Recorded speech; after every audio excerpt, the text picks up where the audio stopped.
Shalom, shalom. First and foremost, I want to start off by giving the higher praise, honor, glory due to Yahweh, Bahasham, Yahweh Shai, Bahasham, Rekah, Kodash. And double honors to the elders, sing honors to the apostles, preaching, teaching us this word of truth and with sincerity, as always.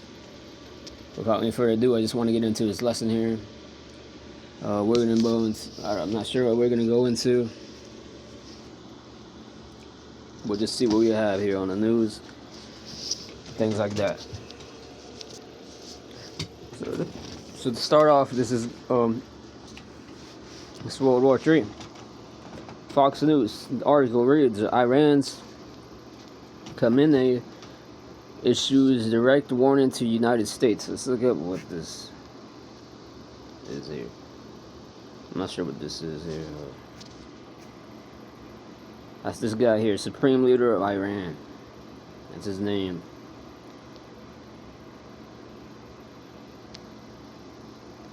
I think he could just be an Amalekite.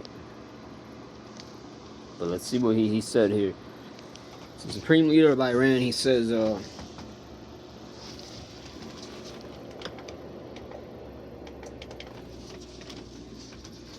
the Supreme Leader of Iran here, he says, issues direct warning to United States in Russian language posts. God.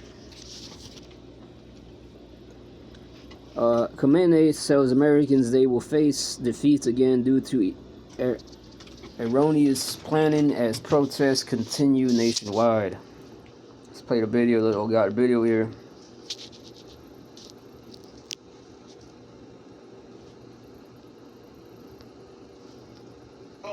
Former State Department Deputy Special Envoy under President Trump.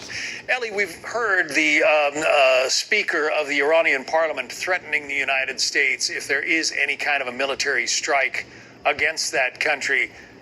Should we be worried? John, you know, we are at a very historic moment right now in President Trump's second administration where, for a host of factors, I believe we are looking at a potential Iranian regime collapse moment. This is no less historic than the fall of the Berlin Wall. And so for President Trump, the consideration right now is his legacy. Will he be the president that reshapes the Middle East to advance American national security goals? You know, when you look at Iran, what you understand is that this Iranian regime for 47 years has tried to push the United States out of the region. And so the collapse of the Iranian regime would be historic in that it would be a historic defeat for radical Islam. It would be a historic victory, not just for Western civilization, but for all civilization. And also you have to remember Iran is a big linchpin in that China, Russia, Iran axis. So taking Iran off of that chess plate. That's the point there. Let me read some of this here. So this is going into that,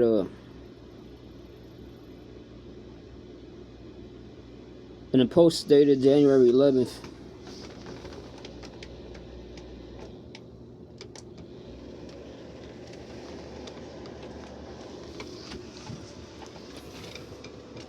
Khamenei wrote in Russian that the United States is miscalculated in its approach toward Iran. Hours later, he followed with a second message, also in Russian.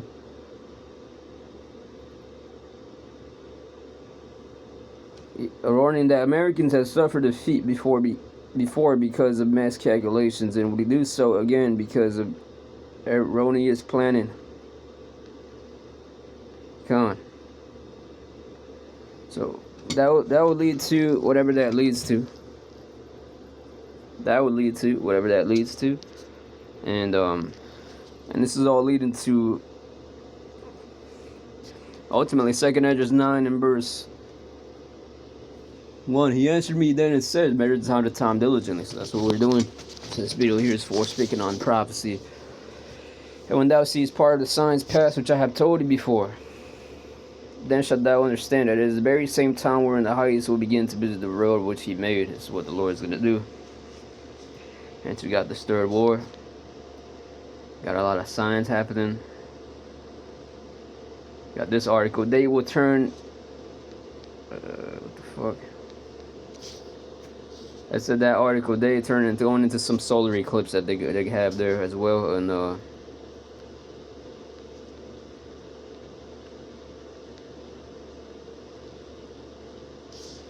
see this one here. Annual solar eclipse 2026. What is the Ring of Fire? When and where to watch it? It says this year the sky watchers once again have an opportunity of looking at the Ring of Fire effect as the first quarter of 2026 features a solar eclipse.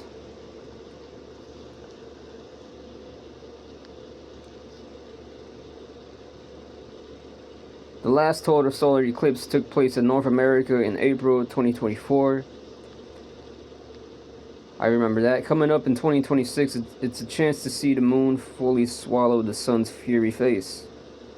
It's called the Ring of Fire, as well as the solar eclipse. Rebelling its glowing corona, that's the circle, against the suddenly dark sky. That's an image of what it would look like.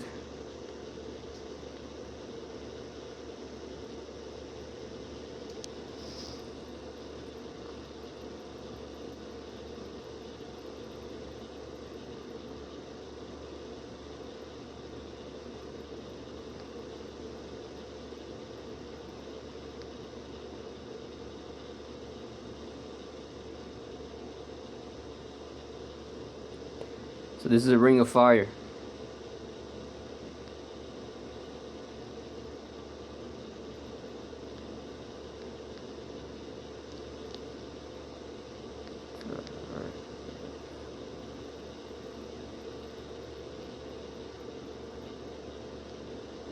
So I think this is happening on February 17th. Yeah, they say February 17th. This year, 2026, will be visible primarily over Antarctica. The path of annuality begins in the southern Indian Ocean, crosses Antarctica's coastal regions near the Rowan Shelf, and this goes into the prophecies as well. The times diligently, the signs past, which I have told thee.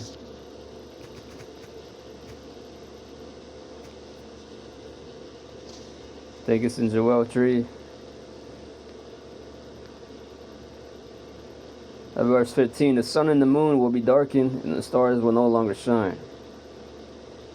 You go up to verse 14 there. Multitudes in the valley of decision, for the day of the Lord is near, in the valley of decision. So the day is near. These signs, this past year you had pink moons, blue moons, red moons, black moons. This is WW2. A day of darkness and gloom, a day of clouds and blackness, like the dawn spreading across the mountains. A large and mighty army comes, such as never was in the ancient times, nor ever will be in the ages to come. Jumping on down.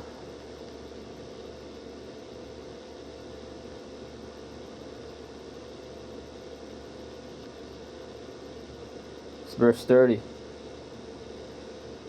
Joel 2 and 30. I was also in Joel 2 and 30. I will show wonders in the heavens and on the earth, blood and fire and billows of smoke. The sun will be turned to darkness, and the moon to blood.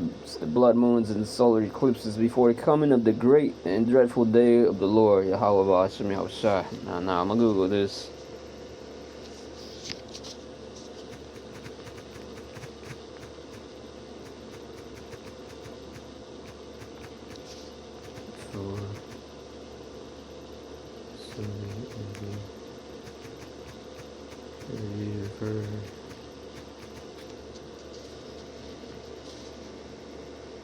And check this out. I just googled, was there a blood moon before 70 AD occurred?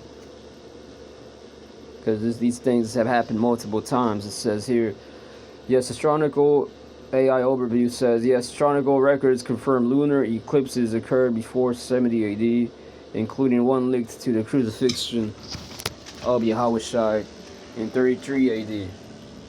Yeah, so they even said before Yahushua's crucifixion, there was a blood moon as well.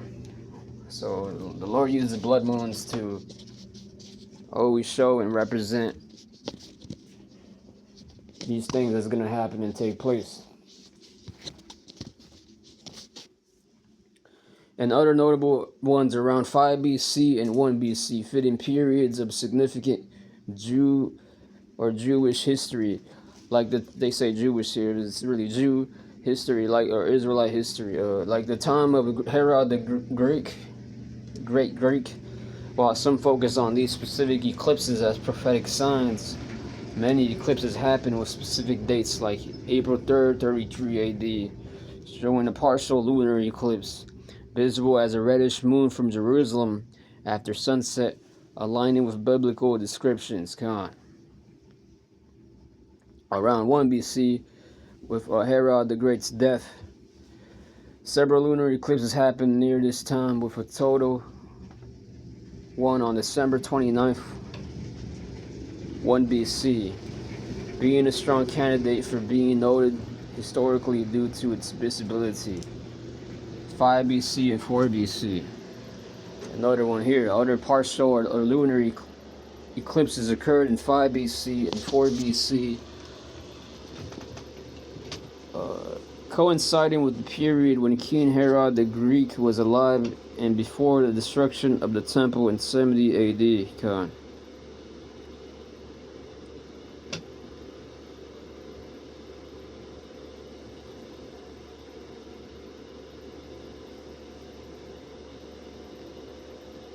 So these things happen, and there was another blood moon. If you go watch this show on Netflix called The Rise of Empires, the Ottoman Empire.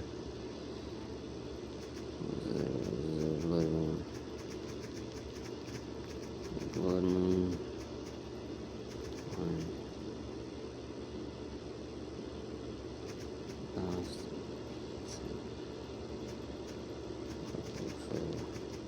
Was there a blood moon when Constantinople fell? So I'm gonna look this up here. AI overview says that yes, a lunar eclipse, often called a blood moon, occurred on May 22nd, 1453, about a week before Constantinople fell to the Ottomans on May 29th, 1453. And was seen as a dire omen by the Byzantine defenders, fulfilling prophecy, while Ottomans interpreted it as a sign of imminent victory. The partial eclipse, where the moon appeared red, coincided with other unusual phenomena like strange sunsets added to the apocalyptic atmosphere before the city's fall. Byzantines, so it says here, even the Byzantines here believed it fulfilled prophecies of doom, shaking their moral. And see, that's how smart they were back then. You stupid ass people today, man. You go and look at a blood moon and you think it's a fucking strawberry moon and call it some stupid dumb shit, man, like a red moon. No, motherfucker, it's a blood moon, meaning your destruction is soon. See, because social media and the Instagram and these GMOs and all this entertainment and bullshit has made these you people throughout the history, compared to all your other past times in the histories, because you came back many times. This ain't your first time here. This time you got, as Esau has made these y'all people more stupid. Unless you choose to get some sophistication, scholarship about yourself, and see through that shit, bro. Then maybe you won't be so stupid. Context. Anyway, it says here, the eclipse happened during the final weeks of the siege preceding the cities captured by Sultan Mehmed II. Yup. The eclipse wasn't the only celestial event. Abnormally violent weather and strange lights in the sky were also interpreted as portents of the empire's end, according to sources like Aramco World. And you can read more about yourself there if you wish to. So anyway, still here, going to read on this one here. Go back to 2nd Esdras 9. Actually, it's Matthew 24. Yahushua speaking here. He said it himself in verse 29. Yahushua speaking. Immediately after the stretch of those days, the sun will be darkened and the moon will not give its light. the stars will fall from the sky, and the heavenly bodies will be shaken. And didn't we, let's not forget, didn't we see that the orb, we believe it was a chariot? Some fools believe it was just an orb. It definitely was a chariot there. And that turned into a what they call an asteroid as well, and that's what they call the house out here knew that's what he called stars falling from the sky. Most of those are really just chariots transformed to asteroids or stars from the sky, and heavenly bodies will be shaken. Heavenly bodies will be shaken. Come on, these kingdoms are shaken. Many earthquakes in diverse places, volcanic eruptions are happening.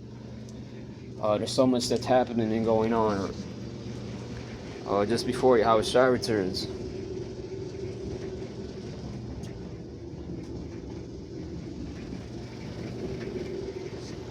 Just before Yahushua returns.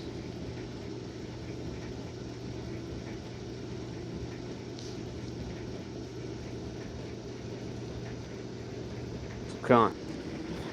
So let's get this as well. And we're having many signs right now. Last year, when Trump's first year of getting elected, and around January, you had the California being burned on fire. And if I'm not mistaken, that year, in our Passover last year, so-called last year, it's still the same year. But anyway, last year you had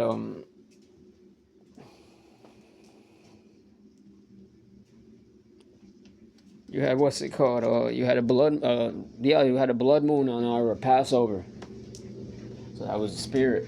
The year before that, you had a solar eclipse that hit where I'm at Grand Rapids, Michigan here for like 30 or like it was like 8 minutes, 10 minutes or something like that. It wasn't that long, but yeah, it was still a sign from the Lord. The sun being turned black, dark. Okay, and that's a sign, bro. Don't get caught up with how they playing it out like it's just something to look at for stargazers. That's really how they play it out nowadays, bro. That's why this destruction that's coming. The Lord ain't gonna be bringing signs. Eventually, He's going to bring more abnormal signs that are signs, but abnormal, psychotic signs, bro. That's gonna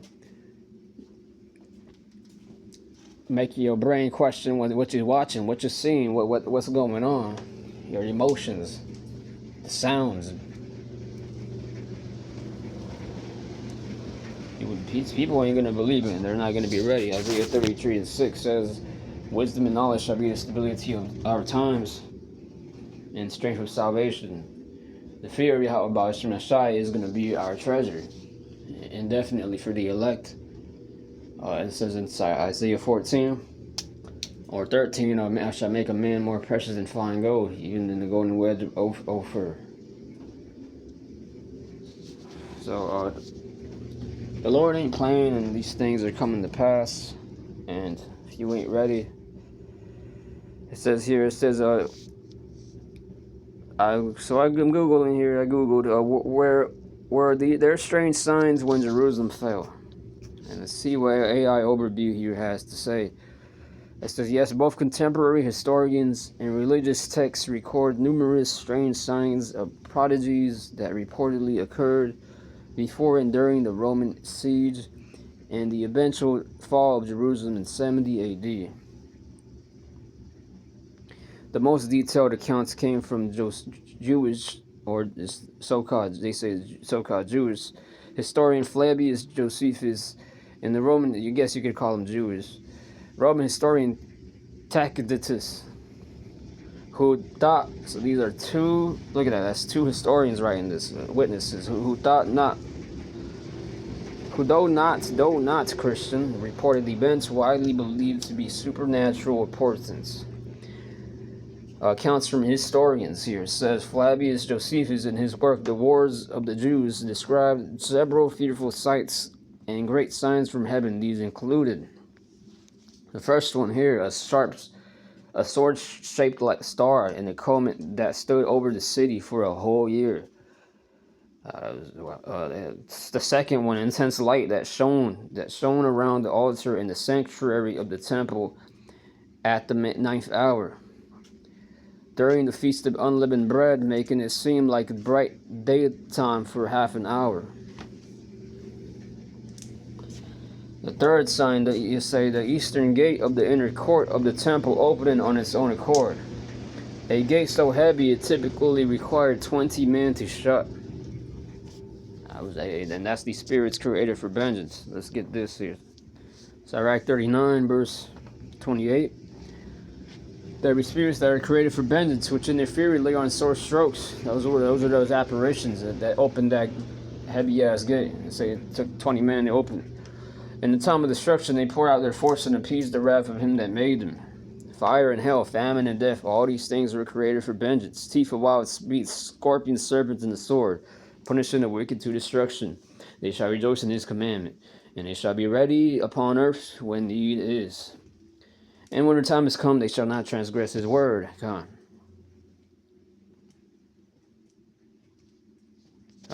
So, real fast, let's get this. Sirach 36. This is Sirach 36, verse 6. Show new signs and make other strange wonders. Glorify thy hand and thy right arm, that they may set forth thy wondrous works. Con. It says right there, show new signs and make other strange wonders. Glorify thy hand and thy right arm, that they may set forth thy wondrous works. And then in Sirach 39, that was spirits created for vengeance as well that appeared. As I mentioned, some of them here. And it also says right here, a cow giving birth to a lamb in the midst of the temple court at a festival. Hey, it's possible that happened. The Lord can do things like that. I mean, when you go into Exodus, and the Egyptians, and how the Egyptians they couldn't do nothing. There was a weird and heavy darkness that they were seeing. They couldn't do anything about that darkness there. Come on. They couldn't do shit about that darkness there. It was a kind of darkness. It's not nighttime regular darkness. This darkness was heavy. They couldn't see just the screams. They was also hearing screams, and some of them were seeing fire. And then when the plague of hell came as well, it mentions more in detail in Sirach. That's where I'm getting that information from, in case you're wondering, like, what the fuck? Where's that written about that in Exodus? That's not in Exodus. You gotta get the Apocrypha. Get the Apocrypha. It's in Sirach, somewhere in there. Forgot where. Go look into that yourself. Anyway, it says it on there.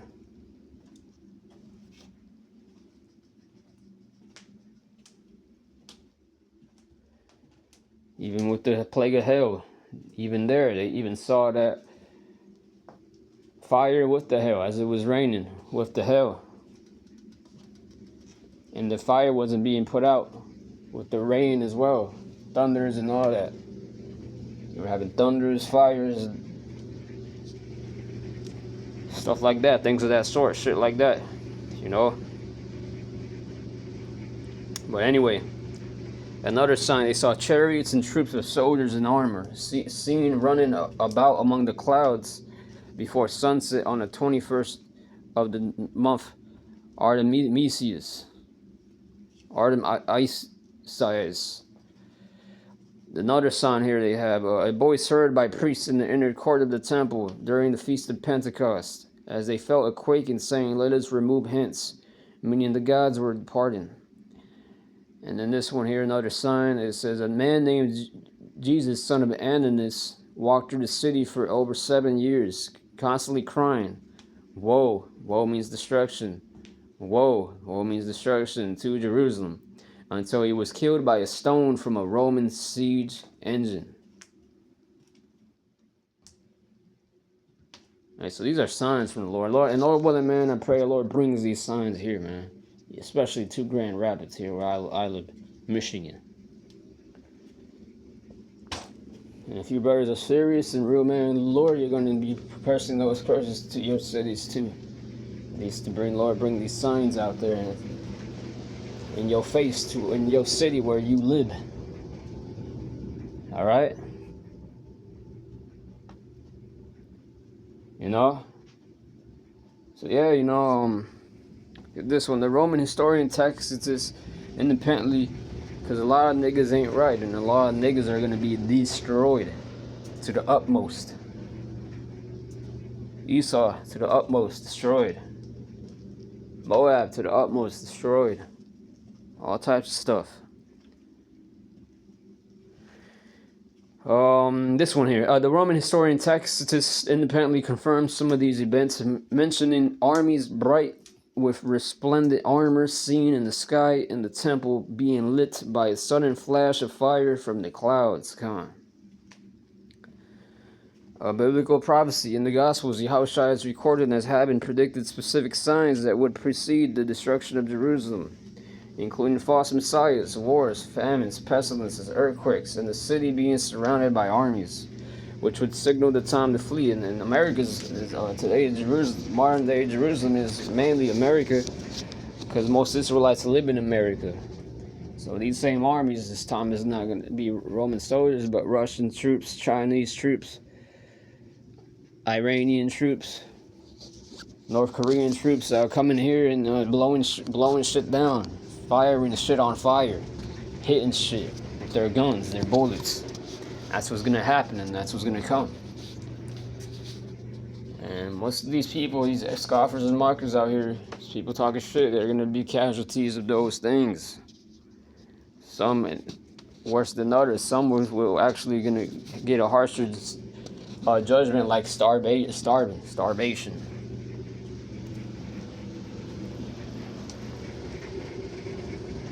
So yeah, man, the Lord there, they even say, he mentioned them signs, the wonders in the heavens, and we, like those armies, chariots they saw up there. And that bug out that was going around saying, it really wasn't bugged out, but he was, though, because what he saw was so crazy that he was going around and screaming, yelling, this, woe to Jerusalem, woe to Jerusalem. Something like that there, yeah. Woe, woe to Jerusalem. He was saying, woe, woe to Jerusalem, yeah. But see, that didn't make him stable. He wouldn't have the stability of his times, though. He was just speaking what was prophesying, what's really going to happen, but he was bugged out, though. He was like knowing what he knew what was going to happen, and was possessed by a demon as well to make him do what he had to do to show them people what the Lord was going to bring. So when they came, they knew it was of the Lord. And just like today, this thing is going to come, and they're going to know it's of the Lord. So that's why this is Ezekiel 33. We're just taking the blood off our hands. 7. So thou, O son of man, I have set thee a watchman unto the house of Israel. Therefore thou shalt hear the word of my mouth and warn them from me. Come. And that's what the Lord is going to do. He's warning these motherfuckers through us, his prophets. The man of the Lord out here. Proceeding me to Amos 3 here. It's precept in Amos 3 verse 4. Will a lion roar in the forest when he hath no prey? Will a young lion cry out of his den if he have taken nothing? Yeah, the Lord ain't going to destroy this place just for nothing. 5. Can a bird fall in a snare upon the earth, where no gin is for him? Shall one take up a snare from the earth, and have taken nothing at all? Shall a trumpet be blown in the city? That trumpet is our mouths. These messages were coming out of our mouths in the highways and byways, corners, the internet, hedges, highways and hedges. Shall a trumpet be blown in the city? That city is mainly here, America, ultimately. And all the earth ain't going to be destroyed. Just America is going to be mainly destroyed. If there is parts that's going to be destroyed, though. Anyway, moving on. Shall there be evil in the city, and the Lord hath not done it? Yeah. Precept here. Isaiah 45:7. I form the light and create darkness. I make peace and create evil. I, Yahweh, do all these things. God. So that's the Lord right there, saying that right there. The Lord has made evil. He's made good. What you going to do about it? What are these fake ass agents gonna do about that? Anyway, this Amos 3 and verse 4. Shall a trumpet to be blown in the city, and the people not be afraid? Shall there be evil in the city? And Yahweh has not done it. Yep, the Lord's made good and evil. We just got that in Isaiah 45:7. Surely the Lord will do nothing, but he revealeth his secrets. It's the point. Unto his servants the prophets. The lion hath roared, who will not fear? The Lord hath spoken, who can but prophesy? So yeah, you don't see these people in fear right now. They're still proud and angry, walking around like some pieces of shit. Bug the fuck out, because the love of many was waxing cold, and that's even right there. That's a sign. Well, the Lord's gonna make them niggas fear just before they die. The Lord ain't trying to take out most of these motherfuckers. Most of them that do as well, they're gonna come back through the missiles to get a missile. Be visited by a thermonuclear effect upon their soul, upon their spirit. Missiles is gonna burn their spirits, disintegrate their spirits, all types of things of that sort there.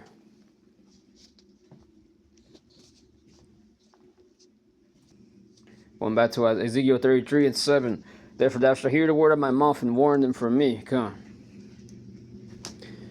Also in 2 Ezra 16, it says, the Lord shall threaten who shall not be utterly beaten to powder at his presence. And it says in Jeremiah, does not my word crush rocks? When Yahweh was talking about those fake ass prophets that ain't speaking his message, saying I have a dream. Yeah, that's not just pertaining to MLK. That's pertaining to fucking Sakari, bitch ass Gorilla Hebrew, bitch ass Deacon Hakah, bitch ass Hassad, that non-humble fucking demon, the most proud fucking demon, just like his brother Gorilla, no fucking brew ass bitch nigga. God. And you could tell him I said that. Send that to them. Cut the snippet and send it to him. Like, what's up? It's all good. I'm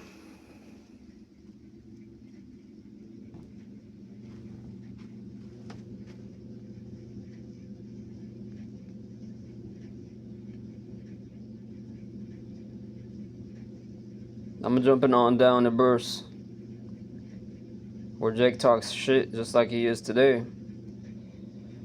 Ezekiel prophesied the downfall of Judah, all the way from Babylon, where he was in exile, prophesying the downfall that Judah was going to fall. And when it happened, it happened. The man came and arrived. He escaped from the destruction, arrived where Ezekiel happened to be, in Babylon, wherever that was, somewhere in Babylon, and he confirmed from the Lord what he said he was going to do, what Yahweh was going to do, what Ezekiel said he was going to do, the words Ezekiel was speaking, that the Lord had bestowed upon him to speak. Ultimately, the words of Yahweh Shai now. Today, he got on the cross. Now the words we're speaking. Yahweh Shai, the spirit of prophecy. So Yahweh Shai wants these prophecies to come. He's rolling them out. Tahar mentioned in this past camp, quoting that nigga, that boy Lenin, that wicked ass Jesuit devil, mentioning there's weeks where nothing comes, and then there's weeks where decades happen. So hey man, we see the fall of Babylon happening right before our eyes. It's Revelation 18 verse 20. Rejoice over her, thou heaven, and ye holy apostles and prophets. So the Lord is just showing you, the Lord is dealing with prophets to that wicked statement that surfaces every now and then, that the Lord doesn't have the prophets here. The apostles and the disciples were prophets. Yahweh Shai was a prophet. He was, once again, he is the spirit of prophecy. But anyway, moving on to this right here. For God has avenged you on her. The Lord is going to avenge this bitch. 21 here, it says it specifically. And a mighty angel took up a stone like a great millstone and cast it into the sea. I see once again in Revelation 17 is the whore of America. saying, "Thus with violence shall the great city Babylon be thrown down, and shall be found no more at all. And the voice of harpers and musicians, and of pipers and trumpeters shall be no more at all in thee," because America is that careless city with all this noise, all this confusion. As it says in Haggai 2:20, and again the word of the Lord came to Haggai in the Yahweh, the word from Yahweh came to Haggai in the 4th and 20th day of the month, saying, "Speak to Zerubbabel, governor of Judah." Zerubbabel was King David there. The Lord is rebuilding the house of David. And the house of David is like a stone, likened unto a stone, and that a foundational stone. That same stone is going to be mentioned, is also mentioned in Daniel 2, where it destroys the feet of that statue, destroying all of it, essentially, by just hitting the feet. And goes back to also representing the heel of Esau that Jacob held. And then mentioned in reference back again in 2nd Ezra 6, years after that, still pertains to this day. Ezra, that whole book was pertaining unto future prophecies as what's going to happen. So it's no coincidence that it also had to reference Jacob's heel, and Esau's heel in Jacob's hand, he held in his heel to destroy his heel. The house of David, that stone, that foundation we have our Lord willing, we're building our house, and Lord willing, we're the elect. So anyways, Zerubbabel, David, the governor of Judah, saying, "I will shake the heavens and the earth." That's going into the missiles, thermonuclear missiles. This was prophesied about 2,500 years ago.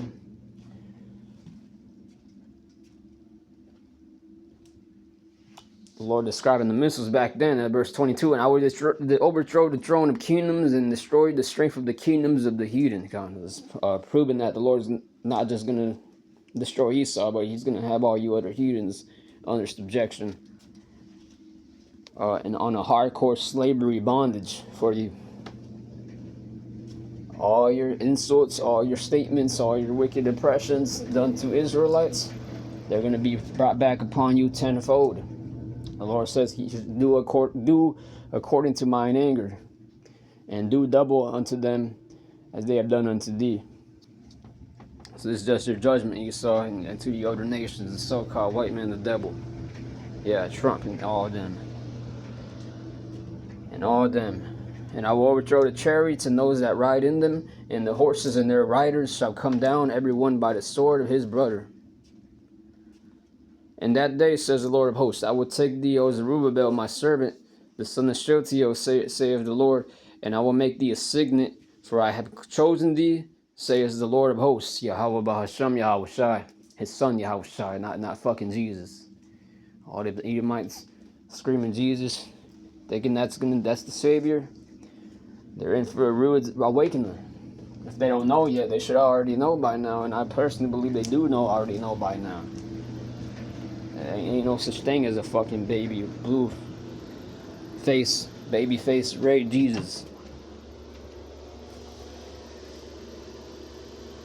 So yeah, if you don't like that, well then that's on you. Check your spirit, cuz.